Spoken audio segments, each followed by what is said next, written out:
আলাইকুম ভাই, আমি নিজে একটু তরি এই যে বাগানটা লাগাচ্ছি, তরি চাষের বাগান, মানে তরি চাষ করতেছি।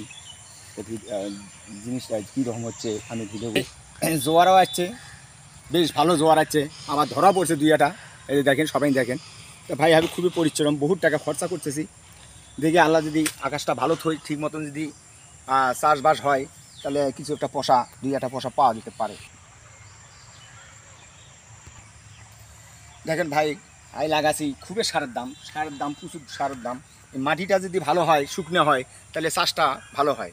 কিন্তু যদি মাটিটা ভিজে হয়, তো কিন্তু গাছটা মরার সম্ভাবনা বেশি আছে। তাই দেখেন সব জোয়ার আছে, প্রচুর জোয়ার আছে দেখেন। তো আল্লাহ রহমতে যদি এই আকাশটা ক্লিয়ার রাখে, তার পরিমাণে জোয়ার আরও বেশি নামতে পারে।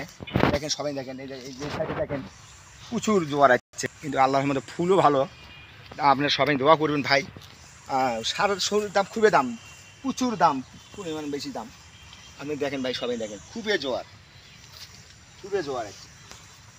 হ্যাঁ, ভিডিওটা করলাম ভাই, কেমন লাগলো দেখবেন, আপনারা সবাই দোয়া করবেন। আসসালামু আলাইকুম।